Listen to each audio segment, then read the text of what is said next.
अस्सलाम वालेकुम। आपको आज के प्रोग्राम में खुशामदीद। गुज़िश्ता रोज स्पीकर के इलेक्शन कमीशन को खत के बाद आज कौमी असम्बली सेक्रेटेरिएट ने नई पार्टी पोजीशन जारी कर दी, जिसमें तहरीक इंसाफ का वजूद ही खत्म कर दिया गया है। तमाम 80 अराकीन को सुन्नी इत्तेहाद कौंसिल का रुकन जाहिर कर दिया गया है। इससे पहले 39 अराकीन तहरीक इंसाफ और 41 को आजाद डिक्लेयर किया गया था। नून लीग पीपल्स पार्टी और JUI से वापस ली जाने वाले नशिस्तों का भी पार्टी पोजीशन में जिक्र किया गया है। नई पार्टी पोजीशन के मुताबिक कौमी असम्बली में मुस्लिम लीग नून की 110 और पीपल्स पार्टी की 69 नशिस्तें हैं, जबकि MKM के 22, काफ लीग के 5 और जो है वो 4 अराकीन जो है वो IPP के शामिल हैं। मुस्लिम लीग ज़िया, BAP और नेशनल पार्टी का एक रुकन है। सुन्नी इत्तेहाद कौंसिल 80, JUI फजल रहमान 8 और आज़ाद अराकीन की तादाद भी 8 है। PK मैप, BNP मेंगल और MWM की एक नशिस्त है। एक आज़ाद रुकन कौमी असम्बली ने मुस्लिम लीग नून में शमूलियत इख्तियार की। इलेक्शन एक्ट पर अमल दरामद की सूरत में जो 23 मखसूस नशिस्तें हैं वो अब नून लीग, पीपल्स पार्टी और JUI को मिल सकती हैं। मुस्लिम लीग नून को 15, पीपल्स पार्टी को 5 और JUI को 3 मखसूस नशिस्तें मिल सकती हैं। गुज़िश्ता रोज स्पीकर कौमी असम्बली अयाज सादिक ने इलेक्शन कमीशन को खत लिख दिया था, जिसमें कहा गया था कि इलेक्शन एक्ट में तरमीम के बाद मखसूस नशिस्तें तब्दील नहीं की जा सकती। सुप्रीम कोर्ट के फैसले पर अमल दरामद नहीं हो सकता। स्पीकर ने खत में मजीद कहा कि वो आज़ाद अराकीन जो एक सियासी जमात का हिस्सा बन गए, उन्हें पार्टी तब्दील करने की इजाज़त नहीं दी जा सकती। मखसूस नशिस्तों के मामले पर स्पीकर पंजाब असम्बली ने भी इलेक्शन कमीशन को खत लिख दिया था और इस खत में कहा गया था कि नई कानून साजी के बाद सुप्रीम कोर्ट के फैसले पर अमल दरामद कानूनी तौर पर काबिले अमल नहीं रहा। इलेक्शन एक्ट की दफात को बगैर किसी ताखीर के लागू किया जाए। आज स्पीकर सिंध असम्बली अवैस कादिर शाह ने भी इलेक्शन कमीशन को खत लिख दिया है, जिसमें मुतालबा किया गया है कि इलेक्शन कमीशन की कानूनी जिम्मेदारी है कि पार्लियामान की कानून साजी का एहतराम करे। सिंध असम्बली की खुद मुख्तारी बरकरार रखते हुए मखसूस नशिस्तों का फैसला किया जाए। लेकिन खैबर पख्तूनख्वा असम्बली के स्पीकर बाबर सलीम सवाती ने भी चीफ इलेक्शन कमिश्नर को खत लिखा है, लेकिन उन्होंने पंजाब और सिंध असम्बली के स्पीकर से मुख्तलिफ मौक़िफ़ अपनाए हैं। इस खत में कहा गया है कि सुप्रीम कोर्ट के फैसले के मुताबिक मखसूस नशिस्तें लॉट की जाए। मखसूस नशिस्तों के हवाले से सुप्रीम कोर्ट के एलामिये पर chief election commissioner Sikandar Sultan Raja की ज़ेर सदारत एक इजलास भी हुआ, जिसमें सुप्रीम कोर्ट के ऑर्डर और पार्लियामान की कानून साजी का जायजा लिया गया। दूसरी तरफ तहरीक इंसाफ अपने लाहौर के जलसे की तैयारी कर रही है, जहां पर तहरीक इंसाफ ने अदालत से भी रुजू किया और इस जलसे के हवाले से बानी PTI ने यह कहा था कि लाहौर में जलसे की इजाज़त ना दी गई तो जलसे को एहतजाज में बदल देंगे। और उनका कहना था कि लाहौर में 1.5 साल से जलसा नहीं करने दिया जा रहा, इलेक्शन से पहले भी जलसा नहीं करने दिया गया और अब भी रोका जा रहा है। सूबाई वज़ीर इत्तलात अज़मा बुखारी ने आज दावा किया है कि मखसूस जमात के लोगों की कुछ ऑडियो कॉल्स सामने आई हैं, जिसमें तहरीक इंसाफ के लोग फसाद बर्पा करने की प्लानिंग कर रहे हैं। ये लोग जलसे के नाम पर मुल्क में दहशत गर्दी और फसाद करना चाहते हैं। गुज़िश्ता रोज़ी पुलिस ने तहरीक इंसाफ के रहनुमाओं और कारकुनों की भी पकड़ धकड़ शुरू कर दी और इस दौरान कई अफराद को हिरासत में लिया गया। पाकिस्तान तहरीक इंसाफ को ज़िले इंतजामिया ने जल्लो पार्क में अब जलसा करने की इजाज़त दी है। अदालती हुक्म में जो है वो ये कहा गया है कि डिप्टी कमिश्नर ऑफिस की जानिब से कि तहरीक इंसाफ को जलसा करने की इजाज़त होगी। ये इजाज़तनामा जारी किया गया है और इसके मुताबिक PTI मीनार पाकिस्तान के बजाय जहां वो जलसा करना चाहते थे, अब जल्लो पार्क में जलसा करे। इंतजामिया की जानिब से PTI को जलसे के लिए दोपहर 2 बजे से शाम 5 बजे तक जलसा करने का जो है वो इजाजतनामा दिया गया है। दूसरी जानिब अपोजिशन लीडर पंजाब मलिक अहमद खान भच्चर की क़यादत में दर्जनों अराकीन पंजाब असम्बली ने मीनार पाकिस्तान जलसागाह का दौरा किया तो दरवाजे पर ताले लगे हुए थे और पुलिस की भारी नफरी ने पाकिस्तान तहरीक इंसाफ के रहनुमाओं को दाखिले की इजाज़त भी नहीं दी थी। अब एक तरफ तो ये असम्बली के अंदर जो नशिस्तों वाला मामला है और जो आज असम्बली सेक्रेटेरिएट ने एक लिस्ट अपडेट की है, दूसरी तरफ हुकूमत आईनी तरमीम की कोशिश भी कर रही है और इस दौरान जो है वो पाकिस्तान तहरीक इंसाफ का जलसा भी है। ये तमाम मामला हैं, इन पर जो है प्रोग्राम के अंदर बात होगी। अभी एक ब्रेक शामिल करें, वापस आते हैं तो हमारे साथ मौजूद पाकिस्तान तहरीक इंसाफ के रहनुमा जनाब हामिद खान साहब, उनसे भी इस हवाले से बात होगी इस ब्रेक के बाद।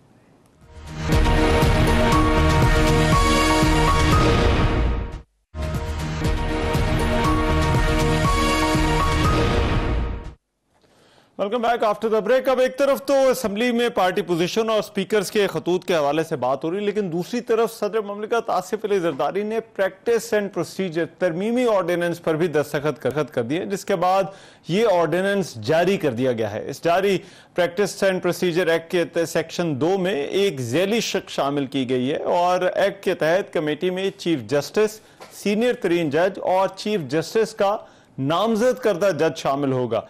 एक्ट के सेक्शन 3 में भी तरमीम की गई है। सेक्शन 3 की झैली शक 2 के तहत समाअत से कबल मुफाद आमा की वजूहात देना होगी। प्रैक्टिस एंड प्रोसीजर एक्ट में ऑर्डिनेंस के जरिए सेक्शन 7A और B को शामिल किया गया है। ऑर्डिनेंस में सेक्शन 7A के तहत ऐसे मुकदमात जो पहले दायर होंगे उन्हें पहले सुना जाएगा। कोई अदालती बेंच जो है वो अपनी बारी के बरखिलाफ केस सुनेगा तो फिर वजूहात देना होगी। सेक्शन 7B के तहत हर केस अपील की रिकॉर्डिंग होगी और ट्रांसक्रिप्ट तैयार किया जाएगा। ऑर्डिनेंस के तहत अदालती कार्रवाई की ट्रांसक्रिप्ट और रिकॉर्डिंग अवाम के लिए भी दस्तयाब होगी। आज वफाकी काबीना ने इससे पहले सुप्रीम कोर्ट तरमीमी प्रैक्टिस एंड प्रोसीजर ऑर्डिनेंस को भी मंजूर कर लिया था और इस मुसव्वदे की मंजूरी समरी सर्कुलेशन के जरिए दी गई थी। वफाकी वज़ीर इत्तलात अताउल्लाह तारड़ का यह कहना था कि काबीना ने इस ऑर्डिनेंस की मंजूरी दी और इस ऑर्डिनेंस के तहत जजेस कमेटी की भी असर नौ तश्कील की गई है। उन्होंने कहा कि इस प्रैक्टिस एंड प्रोसीजर एक्ट में मुनासिब समझा गया कि तरमीम की जाए और इस ऑर्डिनेंस के तहत जो केस पहले आएगा वो पहले सुना जाएगा, जो केस बाद में आएगा ऐसा नहीं होगा कि वो पहले सुना जाएगा। 63A का उन्होंने हवाला देते हुए कहा कि नजरसानी की अपीलें अभी तक इल्तवा में हैं और सुनी नहीं गई। अब ये जो कानूनी मामलात हैं और इससे पहले जो बात हो रही थी पार्टी पोजीशन और स्पीकर के खत के हवाले से, इस पर बात करने के लिए सीनियर कानूनदान पाकिस्तान तहरीक इंसाफ के रहनुमा जनाब हामिद खान साहब इस वक्त मेरे साथ मौजूद, उनसे इस हवाले से बात करते हैं। हामिद खान साहब बहुत शुक्रिया आपके वक्त। हामिद खान साहब, सबसे पहले तो क्या आपको लगता है ये वाकई जरूरी था, ये जो प्रैक्टिस एंड प्रोसीजर तरमीमी ऑर्डिनेंस हुकूमत लेकर आई है और ये जो तब्दीलियां की गई हैं? हरगिज जरूरी नहीं था, बल्कि ये बदनीति पर मबनी है, क्योंकि प्रैक्टिस एंड प्रोसीजर एक्ट जो बना था उसमें उन्होंने कमेटी जो फॉर्म की थी उसमें चीफ जस्टिस और 2 सीनियर मोस्ट जज थे। उसमें चौथे शख्स को लाने का कोई जवाब नहीं था और फिर उस शख्स को जो कि सीनियर भी ना हो बल्कि चीफ जस्टिस की मर्जी से किसी को भी उठा के शामिल कर सकता है, ये बिल्कुल गलत है, ये बदनीयती पे मबनी है, इसकी ना कोई ज़रूरत थी। क्योंकि ये ऑर्डिनेंस उस सूरत में लाए जाते हैं जब पार्लियामेंट बुलाई ना जा सके या पार्लियामेंट का इजलास काफ़ी अरसे पहले से जो है प्रोरोग हो गया हो। इस वक्त कोई ऐसी जरूरत नहीं थी, क्योंकि हो सकता पार्लियामेंट का इजलास 2 हफ्ते में हो जाए। इस वक्त कौन सी ऐसी क़यामत आई हुई थी कि उन्होंने जल्दी से इसको फिल फॉर अमेंड करके और उसमें जो बैलेंस था इस कमेटी का उसको अपसेट किया है। इसके पीछे पर्सन स्पेसिफिक है, इसका मतलब यह है कि काजी फाइज साहब को ज्यादा ऑप्शन देने की कोशिश की और जो सीनियर मोस्ट दोनों जजेस हैं उनके बराबर रिप्रेजेंटेशन देने की कोशिश की गई है। इसलिए ये पर्सन स्पेसिफिक है, ये मेलाफाइडे है और ये बिल्कुल गैर आईनी किस्म की लेजिस्लेशन है। लेकिन हामिद खान साहब, इसमें अब काजी फाइज ईसा का तो कम ही वक्त बचा है, तो इससे ज्यादा फायदा फिर आने वाले चीफ जस्टिस को नहीं होगा? नहीं, देखिए बात ये नहीं ना उनको ही जरूरत है, मैं समझता हूं ना आने वाले को इसकी जरूरत है ना जाने वाले को जरूरत है। अच्छा। क्योंकि जो पहले एक चीज तय हो चुकी थी एक्ट के तहत, उसमें 3 रुकनी कमेटी थी, चीफ प्लस 2 सीनियर मोस्ट, तो ठीक था। इसको जैसे जो भी चीफ जस्टिस बनेगा उसके साथ 2 सीनियर मोस्ट जज का मौजूदगी होगी। ये तीसरे शख्स को बीच में लाने की कोई जवाब नहीं है। आप ये कह रहे हैं कि इसकी जरूरत नहीं थी या इसका कोई जवाब नहीं था, लेकिन एक चीज जिस पे हुकूमत जोर दे रही है वो ये कि जो केस पहले आएगा उसको पहले सुना जाएगा और उसके हवाले से उन्होंने 63A का भी जो केस है उसका भी हवाला दिया। वो इसको आप किस तरह से देखते हैं? ये नजरसानी के जो केसेस हैं उनके हवाले से क्या इसका कोई फायदा होगा आपके ख्याल में? मैं समझता हूं कि ये पार्लियामेंट का काम ही नहीं है। ये जुडिशरी के अंदरूनी मामलात में इस तरह से मुदाखलत करना पार्लियामेंट का काम नहीं है। उनके जो आइन है उस पर बुनियादी तौर पर जो उसके बुनियादी फीचर्स हैं उनमें से एक फीचर जो है वो सेपरेशन ऑफ पावर्स है। इसके ऊपर बड़ा वाज़ेह तौर पर सुप्रीम कोर्ट ने भी फैसले में कहा हुआ है और ये सारी दुनिया में ये मानी हुई चीज़ है कि सेपरेशन ऑफ पावर्स होती है एडमिनिस्ट्रेशन, मुकर्रना और अदलिया। इसलिए हम दोनों के अंदरूनी मामलात में इंटरफेयर नहीं कर सकते। तो ये चीज़, इस किस्म का ऑर्डिनेंस लाना जो है ये वाज़ेह तौर पर सुप्रीम कोर्ट के अंदरूनी जो मामलात है, जो इंटरनल रूल्स हैं उनके साथ गैर आइनी और गैर कानूनी मुदाखलत है। ठीक है। और ये जो दूसरी अहम डेवलपमेंट हुई है, स्पीकर के इलेक्शन कमीशन के खत के को उनको जो खत लिखा उन्होंने, उसके बाद कौमी असम्बली सेक्रेटेरिएट ने खुद ही नई पोजीशन जारी कर दी है। आपके ख्याल में ये कौमी असम्बली सेक्रेटेरिएट के पास ये मैंडेट है कि वो इस तरह से नई पार्टी पोजीशंस जो है वो जारी कर सकता है? हरगिज नहीं। ये स्पीकर का मेलाफाइडे एक्ट है, ये कंटेम्प्ट ऑफ कोर्ट है। इसके लिए स्पीकर को सुप्रीम कोर्ट के सामने जवाबदेह होना पड़ेगा, क्योंकि उन्होंने जो बात कही है इलेक्शन कमीशन को वो सुप्रीम कोर्ट के 12 जुलाई की जजमेंट के बरखिलाफ है। सुप्रीम कोर्ट के 12 जुलाई की जजमेंट ने जो उसमें डायरेक्शन दी है इलेक्शन कमीशन को, उसको वॉलेट करने का इन्होंने कहा है। मेरे नज़दीक ये आर्टिकल 6 के तहत ट्रायल होना चाहिए स्पीकर का। वो उसने बहुत बड़ी गद्दारी की है आइन के साथ, ये कहकर के सुप्रीम कोर्ट के ऑर्डर को नजरअंदाज करो, मैं जो कहता हूं मेरी बात मानो। लेकिन अब आपके ख्याल में क्या इलेक्शन कमीशन के पास एक अब जवाब नहीं आ जाएगा? क्योंकि जिस सेपरेशन ऑफ पावर की बात आप कर रहे हैं, उसी सेपरेशन ऑफ पावर को जवाब बनाकर स्पीकर ये भी तो कह सकते हैं कि असेंबली के मामलात के अंदर अदालत जो है वो मुदाखलत नहीं कर सकती। देखिए ना, वही तो मुदाखलत नहीं है, ये मुदाखलत असेंबली की है अदलिया के मामले में, क्योंकि अदलिया का पहले ऑर्डर पास हो चुका था 12 जुलाई को। जो लेजिस्लेशन लाए हैं वो तो बाद में लेके आए हैं, तो लिहाजा जो पहले ऑर्डर पास हो जाता है वही फील्ड में होता है।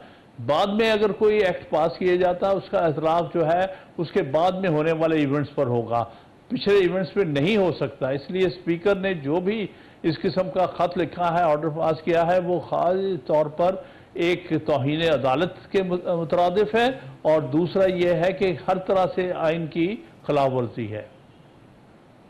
अच्छा, अब ये तो जो आर्टिकल 6 की आपने बात की, ये तो बड़ी संजीदा बात है। इसमें आप क्यों समझते हैं कि मामला सिर्फ कंटेम्प्ट ऑफ कोर्ट पे नहीं रुकता बल्कि आर्टिकल 6 तक जो है वो जाता है?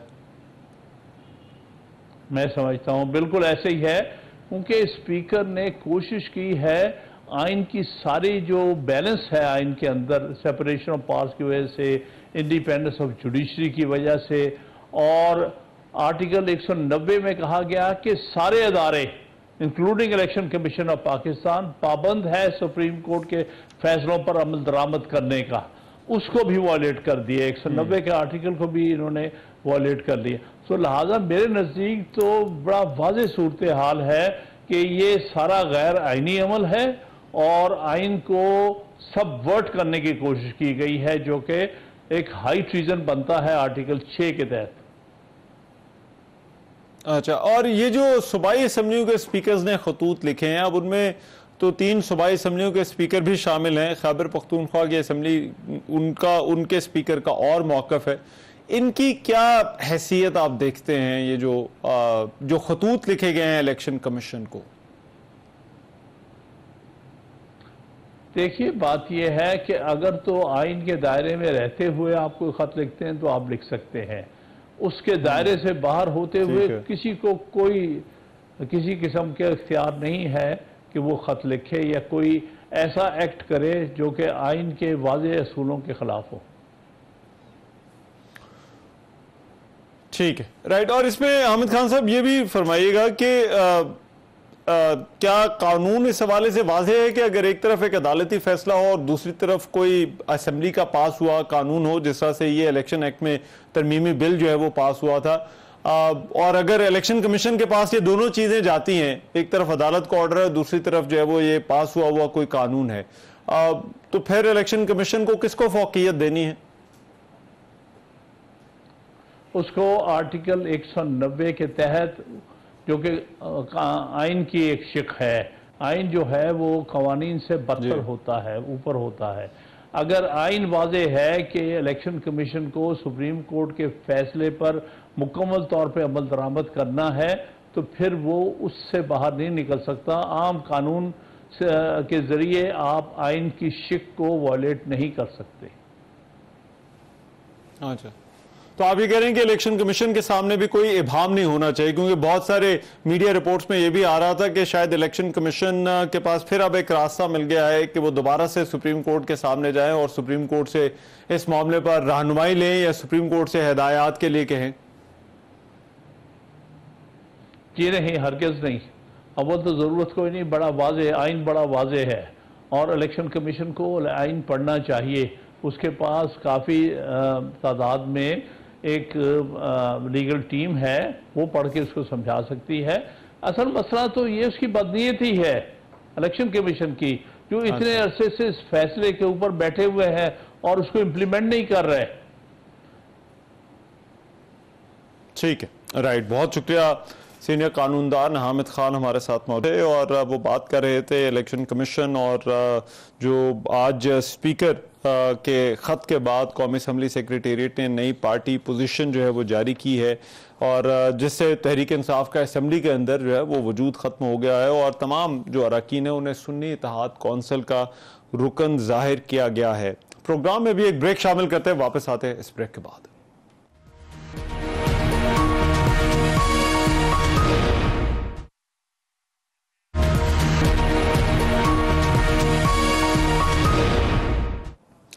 Welcome back after the break. Speaker का इलेक्शन कमीशन को खत, उसके बाद कौमी असम्बली सेक्रेटेरिएट ने जो नई पार्टी पोजीशन जारी की है और इस नई पार्टी पोजीशन का क्या फ़र्क पड़ेगा और इस पर जो आइनी और कानूनी मामला, अब क्योंकि इलेक्शन कमीशन को इस हवाले से फैसला करना है, इलेक्शन कमीशन पहले भी सुप्रीम कोर्ट से रुजू कर चुका है वजाहत के लिए, जिस पर हमने देखा कि सुप्रीम कोर्ट के जजेस का जो 8 जजेस है उनका एक वजाहती ऑर्डर या नोट भी आया। अब ये जो आज डेवलपमेंट हुई है कि कौमी असम्बली सेक्रेटेरिएट ने नई पार्टी पोजीशन जारी की है, इस हवाले से मामला जो है वो क्या जो है वो कानून और आइन जो है वो क्या कहता है और ये क्या रुख इख्तियार कर सकते हैं। अहमद बिलाल महबूब साहब सरबराह हैं पिलडैट के, वो इस वक्त मेरे साथ मौजूद हैं इस पर बात करने के लिए। अहमद बिलाल महबूब साहब, बहुत शुक्रिया आपके वक्त का। अहमद बिलाल साहब, सबसे पहले तो ये बताइएगा कि इलेक्शन कमीशन को भी इस हवाले से फैसला करना है, लेकिन क्या असेंबली सेक्रेटेरिएट इस तरह से नई पार्टी पोजीशन जारी कर सकता है?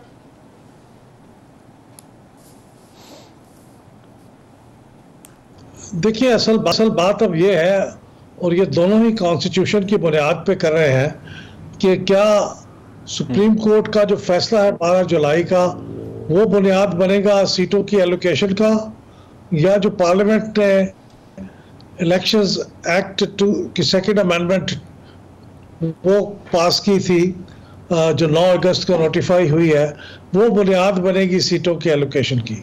तो अब चूंकि स्पीकर साहब ने ये कहा है कि वो जो इलेक्शंस सेकेंड अमेंडमेंट एक्ट है वो बुनियाद होनी चाहिए और उन्होंने इलेक्शन कमीशन को खत लिखा है, तो जाहिर है कि वो सबसे पहले तो उन्होंने खुद उस पर अमल करना था, वो उन्होंने करके दिखा दिया है और उसके हिसाब से उन्होंने सीटें एलोकेट की हैं। ये है based on the election second amendment act की बुनियाद पे, लेकिन वो भी पूरी नहीं है।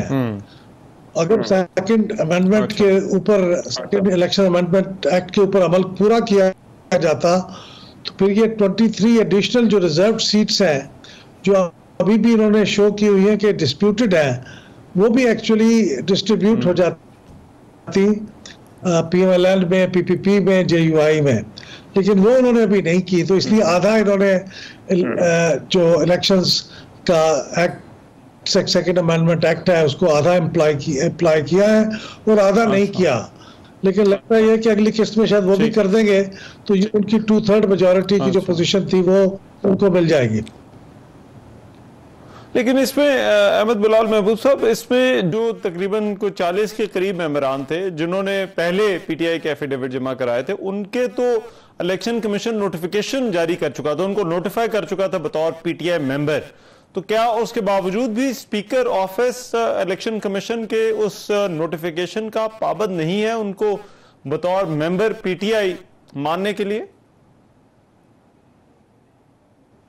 इससे तो यही लगता है, वरना जनरली तो जो चीज किसी को एक लीगल एंटिटी बनाती है, legally elected member of national assembly, वो तो उसी वक्त होता है जब इलेक्शन कमीशन की तरफ से उसका नोटिफिकेशन जारी हो जाए। और उसका उन्होंने आधा एहतराम किया है कि 23 जो एडिशनल सीट्स है वो लिखी हुई है कि वो डिस्प्यूटेड है, ये इतना एहतराम किया है। लेकिन जो 23 के अलावा सीट्स थी जिसके ऊपर उन्होंने जारी किया था, आपने बिल्कुल ठीक कहा कि वो 39 जो मेंबर्स थे उन्होंने एफिलिएशन शो की हुई थी, तो उनको तो नोटिफाई कर चुका था इलेक्शन कमीशन, लेकिन उसका उन्होंने एहतराम नहीं किया। उसको उन्होंने वापस अपने पॉलिटिकल पार्टीज के अंदर जिसके वो थे, जैसे सुन्नी इत्तेहाद काउंसिल में वो शामिल थे, अब उन्होंने उसकी 80 सीट्स दिखाई हैं, जिसमें 39 वो भी हैं जो पहले नोटिफाई हो चुकी है और 41 वो है जिसकी नोटिफिकेशन का सुप्रीम कोर्ट ने इलेक्शन कमीशन को हुक्म दिया था। अच्छा, लेकिन मैं आपसे समझना चाह रहा हूं कि इलेक्शन स्पीकर कितना के पाबंद उसको बनाया जा सकता है इलेक्शन कमीशन के अहकामात मानने का, या उस पर कितना लाजिम होता है कि इलेक्शन कमीशन जिस चीज को नोटिफाई करे एक प्रोसीजरल मैटर को, वो स्पीकर ऑफिस माने या ना माने? नहीं, अब तक का निज़ाम तो यही रहा है कि आप जब कोई चीज़ नोटिफाई होती है तो फिर ही उसको आप ऐलान करते हैं, लेकिन यहाँ उसका इंतज़ार नहीं किया गया। ये तो एक अब खुली जंग है। इलेक्शन कमीशन भी सुप्रीम कोर्ट की बात नहीं मान रहा और पार्लियामेंट भी अब उनकी बात नहीं मान रहे, क्योंकि उन्होंने 2 सूबाई असम्बलियों ने और कौमी असम्बली ने खत लिख दिए हैं जी इलेक्शन कमीशन को कि आपको हमारे पास किए हुए सेकंड अमेंडमेंट एक्ट के मुताबिक सीटें एलोकेट करनी है। और उन्होंने दे वेंट अहेड और उन्होंने अपने तौर पे वो सीटें एलोकेट कर दी हैं, लेकिन थोड़ी सी उन्होंने मेहरबानी ये किया कि वो 23 सीट्स के बारे में अभी भी उनको डिस्प्यूटेड शो किया है। मेरा ख्याल है उनको गलती हो गई होगी तो शायद ये भी एलोकेट हो जाएंगी। ठीक है, और अब इस हवाले से जरा रहनुमाई कीजिएगा कि अगर अब इलेक्शन कमीशन है उस पर एक तरफ स्पीकर खत लिख रहे हैं, वो कह रहे हैं कि जो तरमीमी बिल था उस हवाले से फैसला किया जाए, दूसरी तरफ जो जजेस हैं उन्होंने कह दिया है कि आप फैसले पर अमल दरामद कराएं, इसमें तो कोई इबाहम ही नहीं है। तो अब एक फैसला है और एक तरफ जो है वो तरमीमी बिल है, तो इलेक्शन कमीशन को अगर मानना है तो वो किसको फौकियत दे, किसको प्रेफरेंस दे? देखिए, माजी को अगर देखा जाए तो इस किस्म का वाकया ऑलरेडी हो चुका है 2023 में, जब सुप्रीम कोर्ट ने हुक्म दिया था कि आप 90 दिन के अंदर की रियायत से इलेक्शन करवाएं, और इलेक्शन कमीशन को ऑर्डर दिया था। लेकिन आपको याद है कि उस वक्त भी पार्लियामान सामने आई थी, उन्होंने अपना एक मौक़िफ़ अपनाया था और फिर इलेक्शन कमीशन ने पार्लियामान के मौक़िफ़ के मुताबिक ही इलेक्शन नहीं करवाए थे। उन्होंने सुप्रीम कोर्ट के अहकामात को नहीं तस्लीम किया था। मुझे लगता है कि हालात का रुख जो बता रहा है वो यही है कि इलेक्शन कमीशन तो वो बात मानेगा जो पार्लियामान कहेगी, उसके पास उसकी बुनियाद भी होगी कि जी पार्लियामान है तो सॉवरेन है, उन्होंने कानून बना लिया था, अब हम क्या करते। लेकिन लगता यही है कि वो उसकी बात मानेंगे। अच्छा, और जब अदालती ऑर्डर्स की बात आती है तो पाकिस्तान तहरीक इंसाफ के कुछ रहनुमाओं का ख्याल है कि स्पीकर के ऊपर कंटेम्प्ट ऑफ कोर्ट लग सकती है। तो क्या स्पीकर्स ऑफिस जो है वो माजी में देखा गया है कि अदालत के ऑर्डर्स हों और स्पीकर ने ना माने हों, लेकिन फिर कंटेम्प्ट ऑफ कोर्ट स्पीकर के ऑफिस पे या स्पीकर के ऊपर लगाई गई हो? ऐसा हो सकता है। आपको मालूम है यहाँ तो वजीर आजम के ऊपर भी कंटेम्प्ट ऑफ कोर्ट लगा के उनको हटा दिया गया था ओहदे से, तो ये मुमकिन तो है। मैं समझता हूँ कि थोड़ा सा जल्दी में इन्होंने काम किया है। अगर स्पीकर साहब या कौमी असम्बली का सेक्रेटेरिएट ये तब्दीली कोई पार्लियामेंट की रेजोल्यूशन पास करवा लेते और उसकी बुनियाद पे करते तो फिर शायद कंटेम्प्ट ऑफ कोर्ट पूरी पार्लियामेंट पे लगना बड़ा मुश्किल होता, लेकिन उन्होंने तो पार्लियामेंट की कोई ऐसी करारदाद नहीं है, लेकिन उन्होंने खुद ब खुद किया है, तो अब इसलिए उन्होंने थोड़ा सा एक्सपोज कर दिया अपने आप को इस रिस्क के, ये कि अब उसके ऊपर अगर हो सके तो कंटेम्प्ट ऑफ कोर्ट की कार्रवाई इनिशिएट हो सकती है। ये बड़ा वाज़ेह इम्कान है इस बात का। ठीक है, अहमद बिलाल महबूब साहब, बहुत शुक्रिया आपके वक्त का। आप बात कर रहे थे इन कानूनी और आईनी मामलात के हवाले से। प्रोग्राम में अभी एक ब्रेक शामिल करते हैं, वापस आते हैं इस ब्रेक के बाद।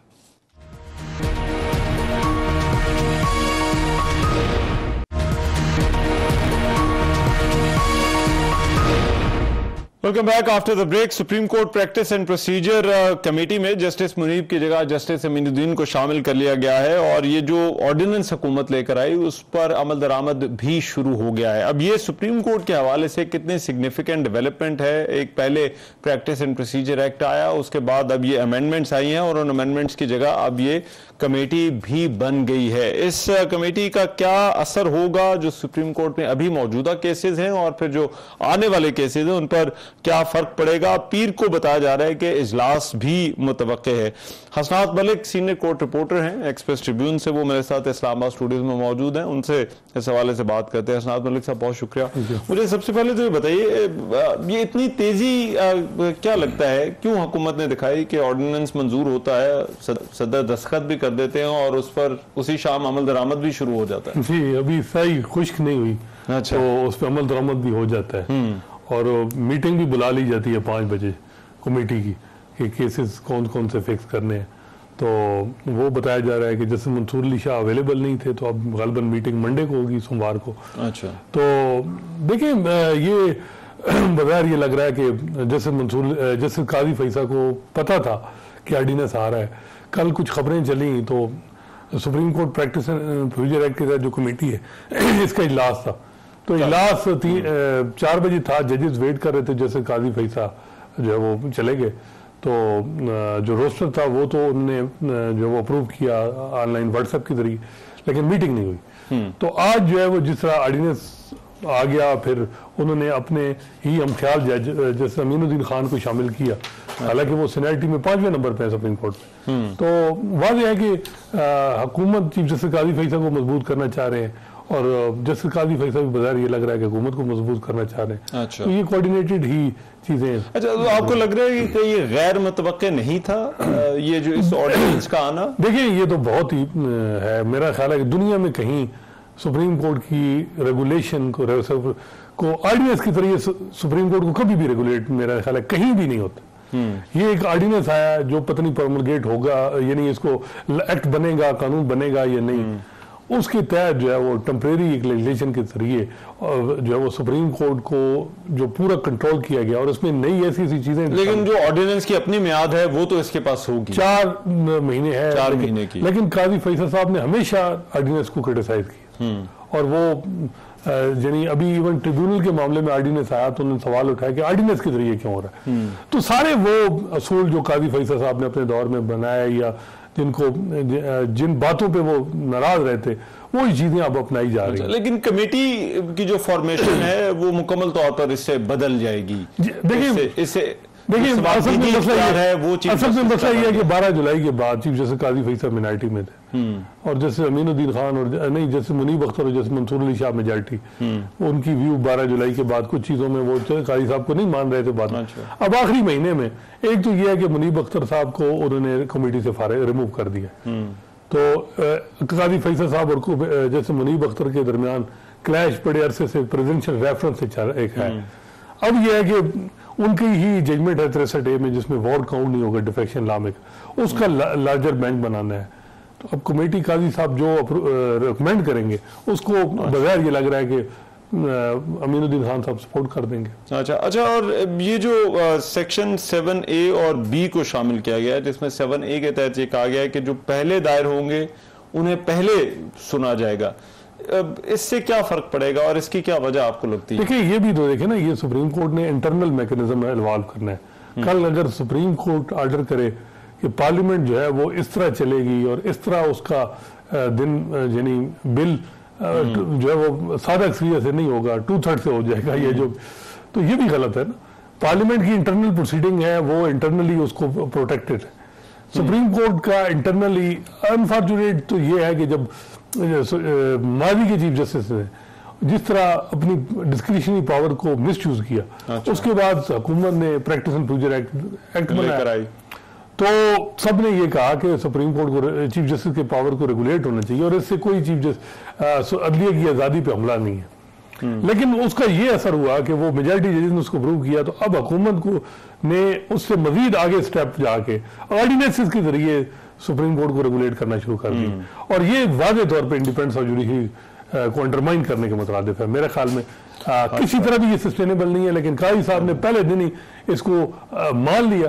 तो मुझे लग रहा है कि पूरा अगर दौर देखें चीफ जस्टिस काजी फैसला, उसके लिए काजी फैसला साहब को एम्पावर करना था, तो हुकूमत ने अब मजीद उनको एम्पावर कर दिया। अच्छा। तो अब देखते हैं कि जजेस के पास क्या कार्ड है। तो बगैर तो ये लग रहा है कि मेजॉरिटी में बेशक जज हों, लेकिन चीफ जस्टिस के पास अब जो इख्तियार एक एक्ट के जरिए उनको दे दिए। असल मैटर ये सारी चीज होती है बेंच, और कौन सा बेंच बनाने का जो और केस किस वक्त। और उमर अताब बंदियाल के जमाने में भी सबसे ज्यादा एतराज इसी चीज के ऊपर था कि बेंच बनाने का इख्तियार उनके पास है और एक मखसूस जजेस हैं जो कि उन्हीं के केसेस को जो वो सुने। देखिए, आप अमीनुद्दीन खान साहब को देखें ना, तो ये काजी फैसल साहब के हम ख्याल ही समझे जाते हैं। अच्छा। हम ख्याल इस तरह समझे जाते हैं कि जस्टिस मलिक शहजाद अहमद जो लाहौर हाई कोर्ट के चीफ जस्टिस, सुप्रीम कोर्ट हुकूमत चाह रही थी कि उनको एलिवेट करे, तो उसमें 5-4 से फैसला हुआ। अमीनुद्दीन खान साहब का वोट बड़ा की था। अच्छा। 4-4 से, क्योंकि अटॉर्नी जनरल लॉ मिनिस्टर बार के मेंबर और चीफ जस्टिस थे, अमीनुद्दीन खान साहब ने सपोर्ट की। काजी फैसल साहब का ये था कि जी सुप्रीम जुडिशल काउंसिल में खिलाफ मज़ाहिर नकवी खिलाफ कार्रवाई चल रही थी, तो वो रिजाइन करके फिर भी उनके खिलाफ प्रोसीडिंग हो, तो वो बेंच भी अमीनुद्दीन खान साहब को हेड कराया गया। तो अमीनुद्दीन खान साहब ने जजमेंट दी कि अगर किसी जज को नोटिस हो जाए और वो रिजाइन करे फिर भी कार्रवाई हो सकती है। अच्छा। हालांकि आइन में ये चीज़ नहीं है। फिर अमीनुद्दीन खान साहब वो जज हैं, बेंच को प्रिजाइड कर रहे हैं उसमें, जिन्होंने कंडीशनली मिलिट्री ट्रायल अलाउ किए सिविलियंस के अभी जो है, और 15-20। तो अमीनुद्दीन खान साहब जो है वो हर मामले में तकरीबन हम देखते हैं कि काजी साहब के साथ इनके हम ख्याल है। लेकिन ये जो हुकूमत ने आज जिक्र किया और उन्होंने कहा कि 63A का खास तौर पर अताउल्लाह तारण ने जो प्रेस कॉन्फ्रेंस की उसमें कहा कि 63A की नजरसानी अभी तक इल्तवा में है जो सुनी नहीं गई, तो इसका भी इम्कान है कि इस केस को भी जो है, देखिए वो तो एजेंडे पे था, कल एजेंडे पे था ये मामला। अच्छा, ये एजेंडे पे था। अब देखते हैं, पहले काजी फैसल साहब ने एक प्रपोज किया था लार्जर बेंच, वो बेंच ये था कि जैसे मुनीब प्रिजाइड करेंगे, जैसे मंसूर अली शाह, जैसे याही अफरीदी और जैसे अमीनुद्दीन खान और जैसे जमाल मंदोखेल सीनियर मोस्ट अपने माइनस खुद जो है, उसके अलावा जो सीनियर है उनका बेंच होगा। जैसे मंसूर अली शाह प्रिजाइड करेंगे। तो अब देखना है कि क्या उस बेंच में कोई रद्द-बदल आती है कि या नहीं, क्योंकि वो बेंच भी होगा तो वो, अब ये तो नहीं हो सकता ना कि वो उस बेंच को ये भी कहा जाए कि 2 दिन में फैसला करें, वो उसको लंबा भी कर सकते हैं। तो बगैर ये लग रहा है कि सारी मूव ये हो रही है कि किसी न किसी तरह एनी पैकेज जो है वो मंजूर हो, कॉन्स्टिट्यूशन अमेंडमेंट अप्रूव हो।